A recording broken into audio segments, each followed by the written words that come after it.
Bonjour à tous, merci de nous retrouver sur i24 News. C'est l'heure de votre magazine des arts et du lifestyle avec une attention toute particulière apportée aujourd'hui à Tel Aviv, la ville blanche, la petite Manhattan qui, malgré le conflit, garde son statut de ville qui ne dort jamais. Vous comprendrez comment avec notre invité du jour. Nous irons aussi à Beyrouth où le cinéma local rime souvent avec témoignages de guerres passées.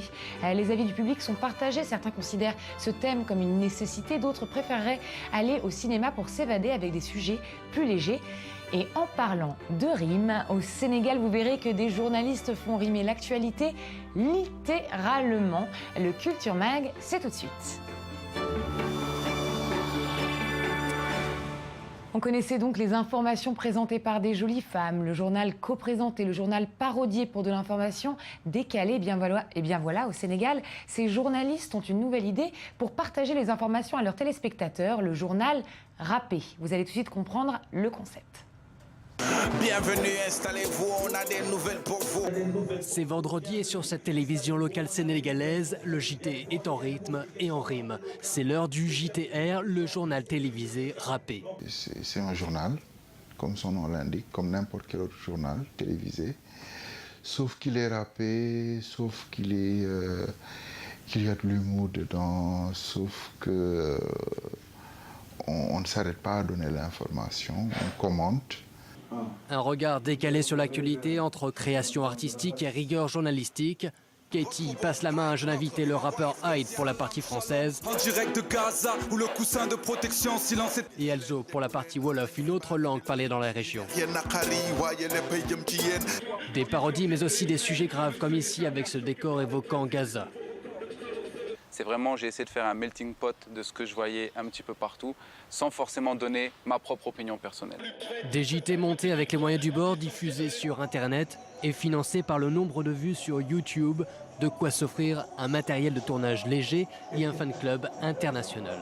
J'adore le concept parce que ça allie divertissement et ça allie éveil des sens, ça allie information à travers mes stars que je vois souvent sur les scènes musicales. Un concept dont le succès ne se dément pas. Déjà 12 000 abonnés. Et après le journal du Sénégal, les journalistes rappeurs veulent maintenant s'exporter au Niger et en Côte d'Ivoire. Je vous rassure, le journal de la culture rappé, c'est pas pour tout de suite. Je vous propose de regarder cette interview que nous avons enregistrée hier avec Mira Marcus. Elle est porte-parole de la mairie de Tel Aviv. Et on revient à Tel Aviv, la ville que l'on appelle la bulle puisqu'elle est en général hermétique au conflit. On ne ressent pas les tensions de la guerre, mais là, la guerre est bien réelle dans cette ville blanche. L'angoisse prend la population, les Tel Aviviens. Nombreuses sont les personnes qui ont des proches mobilisés à Gaza. Elle n'a donc plus vraiment envie d'y faire la fête. Est-ce vrai? Mira Marcus, bonjour, vous êtes avec nous pour en parler. Vous êtes porte-parole de la mairie de Tel Aviv dans le secteur culture et tourisme. Alors, on a envie de faire la fête encore ou pas? Tel Aviv est connue pour être la ville qui ne dort jamais et en ce sens, elle ne s'arrête en aucun cas. Même en ce moment, quand les temps sont difficiles en Israël, nous voyons que la vie à Tel Aviv se poursuit normalement. Les cafés sont pleins, les restaurants aussi, les concerts affichent complets. Donc oui, je pense que les gens veulent continuer à vivre normalement.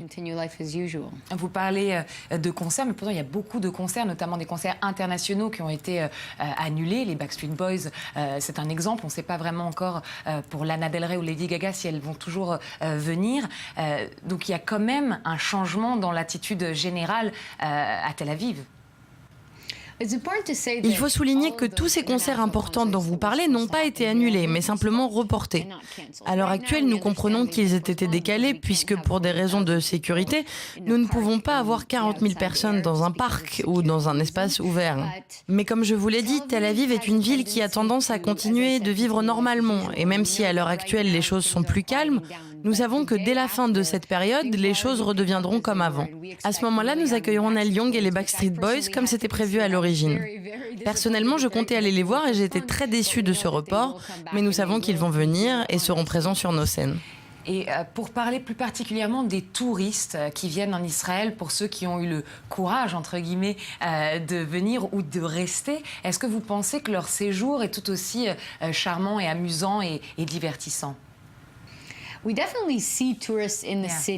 y a bien évidemment des touristes ici à Tel Aviv et nous savons qu'ils sont là pour soutenir Israël et qu'ils désirent vraiment être ici en ce moment. Si nous allions tout de suite à la plage, vous et moi, nous verrions qu'elles sont remplies de touristes. Si nous leur demandions « Est-ce que vous avez peur d'être ici ?», ils nous répondraient « Non, vous savez, une fois de temps en temps, il y a une alerte » et nous achetons des glaces pendant que nous nous abritons dans un magasin pendant une dizaine de minutes. Ils sont heureux d'être ici et comme je vous l'ai dit, la vie continue comme d'habitude dans la ville qui ne s'arrête jamais. Les gens ressentent la même expérience qu'en temps normal. Seulement, de temps en temps, il y a une sirène. Mais vous pensez qu'ils sont prévenus, ces touristes, et vous pensez qu'ils savent ce qui les attend en Israël, s'ils ne sont pas encore ici ? En tant que représentante de la mairie de Tel Aviv-Jaffa, je peux vous dire que nous avons informé tous les hôtels, les concierges, l'office de tourisme et nous avons distribué aux touristes des tracts en 14 langues. Donc oui, ils savent exactement ce qu'ils doivent faire. Le plus important pour que la vie continue comme avant, c'est que les visiteurs et les civils connaissent les directives à appliquer pour se mettre à l'abri pendant 10 minutes si une alerte retentit et que ce délai passé, ils puissent reprendre le cours normal de leur vie. Nous faisons de la diffusion de ces informations notre priorité afin que les touristes se sentent en sécurité. Et vous avez employé des techniques particulières justement pour prévenir tout ça pour vos touristes, pour que les touristes n'annulent pas leur voyage ? Lorsque cette question nous a été posée par les médias, nous faisions en sorte que tout le monde comprenne que la vie à Tel Aviv continue comme d'habitude et que nous invitions les gens à venir en vacances ici. De toute évidence, nous avons un déclin par rapport aux autres événements que nous avons pu avoir ici ou là en Israël. Mais ce n'est qu'un déclin temporaire qui disparaîtra dès que la situation retournera à la normale. Et les chiffres reviendront à ce qu'ils étaient. Les gens à travers le monde savent que nous faisons partie de ces régions au Moyen-Orient où la situation peut dégénérer un jour et redevenir totalement sûre le lendemain. Et continuer avec en fait cette non-stop city. Est-ce que c'est une forme de résistance de la part des Israéliens et des touristes qui sont ici ? Je pense que les habitants de Tel Aviv et les Israéliens en général sont habitués à ce type de situation. Ce n'est pas la première fois où nous y sommes confrontés. Et ce qui est vraiment à la fois très fort et très inspirant, c'est justement parce que nous y sommes habitués. La vie continue. Nous ne pouvons pas nous permettre de laisser le terrorisme gagner et détruire nos vies. J'étais au restaurant avec mon mari il y a à peine quelques jours et nous mangions des pâtes à l'extérieur lorsqu'une alerte a retenti. Tout le monde s'est levé, est parti à l'abri dans la cuisine comme nous l'avaient indiqué les serveuses et après 10 minutes, nous sommes tous revenus nous asseoir et nous avons continué à manger nos pâtes, à la seule différence qu'elles avaient refroidi. Une dernière question, on a vu qu'à Tel Aviv, il y a eu beaucoup de manifestations. Il y a eu des manifestations contre la guerre, d'autres manifestations qui développaient d'autres idées. Est-ce que vous pensez que cet esprit, c'est représentatif de Tel Aviv ? Je pense qu'Israël est une démocratie et en tant que telle, chaque personne a le droit d'avoir sa propre opinion et nous sommes encouragés à l'exprimer. Donc c'est vraiment naturel. Et cela arrive aussi à Paris, dans une situation comme celle-ci. Les gens descendent dans la rue et expriment leur point de vue. Et il y aura un autre groupe de gens qui diront une opinion contraire. Et c'est cela qui est extraordinaire avec une démocratie pluraliste comme l'Israël. Oui, sauf qu'à Paris, les opinions ça s'expriment beaucoup plus... de manière beaucoup plus ardue, on va dire. Merci beaucoup d'être venu nous témoigner de cette ville qui ne s'arrête jamais. Merci beaucoup. Merci. Après des années de conflits, le Liban a du mal à se détacher du thème de la guerre, notamment sur le grand écran, ce qui ne ravit pas un public plus jeune qui trouve ce thème pesant. Pourtant, le cinéma est parfois le seul moyen de témoigner de l'histoire, d'ouvrir les yeux sur des événements qui ont construit notre société. Direction Beyrouth avec les témoignages de ces contributeurs du cinéma libanais. Les séquelles de la guerre civile libanaise, ce ne sont pas seulement ces bâtiments criblés de balles. La scène artistique et plus particulièrement le cinéma sont empreints de références au conflit. C'est le cas du dernier film de Philippe Araktingji. Dans Héritage, il raconte son enfance pendant la guerre, son exil et son retour au pays. En somme, l'histoire de chaque famille libanaise. Si le cinéma libanais parle de la guerre de temps en temps, c'est une forme de catharsis. C'est une nécessité de rappeler le passé pour ne pas faire 2 fois les mêmes erreurs. 15 ans de guerre civile, 150 000 morts. Près de 25 ans après la fin du conflit, les films permettent aux jeunes Libanais de découvrir un pan de l'histoire de leur pays. Mais pour certains, la mémoire de la guerre est pesante. Les films libanais sont beaux, c'est ta langue, ta culture, mais c'est toujours les mêmes choses. La religion, la politique, la guerre. Les gens s'ennuient de ces sujets. Je ne suis pas le seul à en avoir assez du sujet de la guerre. Il faut arrêter de faire des films sur la guerre. Ça permettra aux gens de dépasser ce sujet. Parce qu'aujourd'hui, la guerre est présente dans la tête de tous les Libanais. Les tensions communautaires au Liban mènent régulièrement à des accrochages et faire remonter à la surface les souvenirs d'une guerre sanglante peut jeter de l'huile sur le feu, dans un pays où les mémoires familiales et les souvenirs personnels priment sur l'histoire collective. L'année dernière, un film est sorti sur la guerre libanaise, alors qu'il y avait des combats à Tripoli et Saïda et des explosions dans la banlieue sud. Le moment n'était pas bien choisi. Les gens vivent une guerre quotidienne. Ils ne veulent pas entendre parler de la vieille guerre.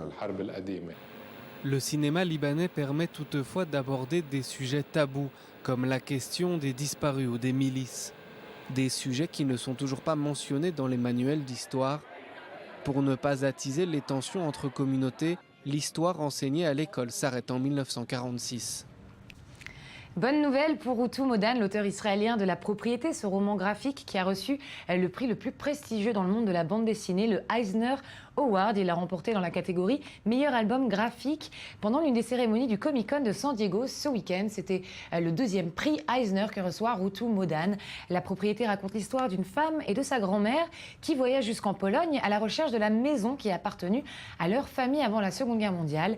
La bande dessinée a déjà remporté le prix spécial du jury au festival d'Angoulême. Modan s'est confié au Washington Post, précisant, je cite, que ce dernier mois a été tellement déprimant et stressant en Israël que c'était bon d'avoir enfin une raison d'être heureux et qu'il espérait que très vite nous puissions faire la paix avec nos voisins et avec nous-mêmes.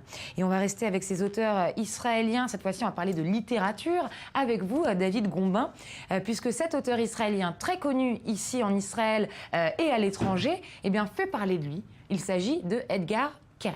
Voilà, Edgar Keret, c'est donc l'un des auteurs, l'un des écrivains les plus appréciés, les plus connus à l'étranger.